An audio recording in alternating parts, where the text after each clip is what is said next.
Hello viewers, back to my channel. আজ আপনাদের জন্য নিয়ে এসেছি মুখে স্বাদ লেগে থাকার মতো ভীষণ জনপ্রিয় একটি ইন্ডিয়ান খাবারের রেসিপি। আর এই রেসিপিটির নাম হলো ময়দার টপকা। নামটা যেমন সুন্দর, তেমনি এই রেসিপিটি খেতেও ভীষণ সুস্বাদু। লুচি, পরোটা, রুটি কিংবা গরম ভাতের সাথে খেতে দারুণ লাগে। আমার তো এই রেসিপিটি ভীষণই ভালো লাগে, আশা করছি আপনাদেরও ভালো লাগবে। চলুন তাহলে দেখা যাক রেসিপিটি কীভাবে তৈরি করব। ময়দার টপকা বানানোর জন্যে প্রথমেই ময়দাটাকে রেডি করতে হবে। তার জন্যে আমি এখানে নিচ্ছি 1.25 কাপ পরিমাণ ময়দা, তার সাথে নিচ্ছি স্বাদ মতো লবণ। অল্প অল্প জল দিয়ে এখন আমি ময়দাটাকে গুলে নিচ্ছি। আপনারা আপনাদের ফ্যামিলি মেম্বার বুঝে ময়দার পরিমাণ বাড়াতে কিংবা কমাতে পারেন, আর সেই অনুপাতে বাকি উপকরণগুলোও দিয়ে নেবেন। জলটাকে একসাথে ঢেলে দিলে ময়দার গুলাটা পাতলা হয়ে যেতে পারে, তাই অল্প অল্প দিয়ে ময়দাটাকে গুলতে হবে। পুরোপুরি রেডি করার পর আপনাদের দেখিয়ে নেব কীরকম হবে ময়দাটা। প্রতি রাতে ভাত কিংবা রুটি খেয়ে যাদের বোরিং লাগছে, তারা রুচি পরিবর্তন করার জন্য এই রেসিপিটি তৈরি করে শুধু শুধু খেতে পারেন, ভীষণ ভালো লাগবে। তো জলটা আমি দিয়ে নিয়েছি আন্দাজ মতো, এখন চামচ দিয়ে ভালো করে ফেটিয়ে নিচ্ছি। দেখুন ময়দার গোলাটা কীরকম হবে, ঠিক এরকম হবে, এর থেকে বেশি পাতলা কিংবা ঘন করবেন না। আর সেই আন্দাজে আপনারা জলটা দিয়ে নেবেন। এখন এই ময়দাটাকে কিছুক্ষণ ঢেকে রেখে চলে যাচ্ছি নেক্সট স্টেপে। তো প্রথমেই চুলায় একটা প্যান বসিয়ে দিয়ে নিচ্ছি 1 টেবিল চামচ পরিমাণ গোটা ধনে, 1 টেবিল চামচ পরিমাণ গোটা জিরে আর একটা শুকনো মরিচ। এগুলোকে একসাথে করে কিছুক্ষণ সময় ভেজে নেব, তারপর একটু ঠান্ডা করে গুঁড়ো করে নেব। এই মশলাটা দেওয়ার ফলে রেসিপিটাতে আসবে একটা দারুণ সুন্দর ফ্লেভার, খেতেও কিন্তু হবে ভীষণ মজার। তো গোটা মশলাগুলোকে আমি ভেজে নিয়েছি, এগুলোকে এখন নামিয়ে একটু ঠান্ডা করে গুঁড়ো করে নেব। মশলাটাকে গুঁড়ো করে রেখে চুলায় আবারও একটা প্যান বসিয়ে দিয়ে নিলাম 2 টেবিল চামচ পরিমাণ তেল। আমি এখানে সরিষার তেল দিয়েছি, আপনারা অন্য যে কোনো তেল দিতে পারেন। তেলটা একটু গরম করে দিয়ে নিলাম একটা শুকনো মরিচ ফোড়ন আর 1.25 চা চামচ পরিমাণ হিং।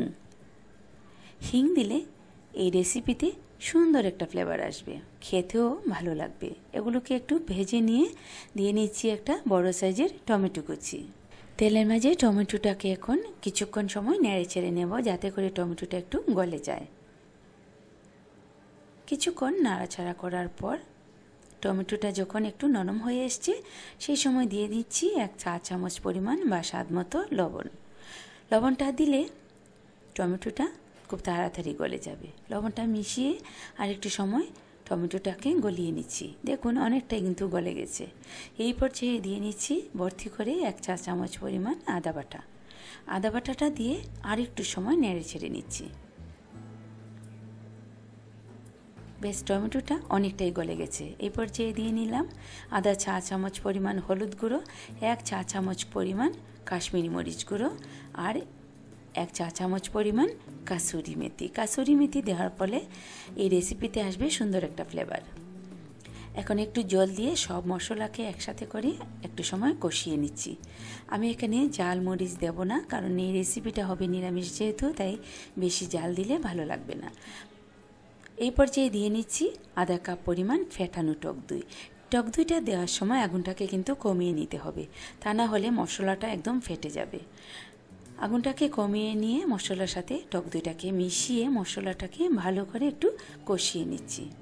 কিছুক্ষণ সময় কষানোর পর এই পর্যায়ে দিয়ে নিচ্ছি শুকনো কলায় ভেজে রাখা মশলা থেকে 1 চা চামচ পরিমাণ গুঁড়ো মশলা। এই গুঁড়ো মশলাটাকে মশলার সাথে মিশিয়ে আরেকটু সময় কষিয়ে নেব। মশলাটাকে আরেকটু সময় কষিয়ে নিলাম। এই পর্যায়ে দিয়ে দিচ্ছি টক দই আর টমেটোর টকটাকে ব্যালেন্স করার জন্যে 1 চা চামচ চিনি। চিনিটাকে এখন মশলার সাথে ভালো করে মিশিয়ে নিচ্ছি। এই রেসিপিতে বেশি ঝাল দিলে ভালো লাগে না, তাই ঝালটা আপনারা বুঝে দিবেন। এখন আমি দিয়ে দিচ্ছি 2টো কাঁচামরিচ। কাঁচামরিচগুলোর মাঝখানে কেটে দিয়েছি, যাতে করে এর ঝাল আর গন্ধটা ভালোভাবে বের হয়। মশলাটাকে ভালো করে কষিয়ে নিয়েছি। তেলটা একদম উপরে উঠে এসেছে। এই পর্যায়ে গ্রেভির জন্য দিয়ে দিচ্ছি 1.5 কাপ মাপের একটা মগ দিয়ে 2 মগ জল। জলটা দিয়ে ভালো করে মশলাটাকে জলের সাথে মিশিয়ে নিচ্ছি।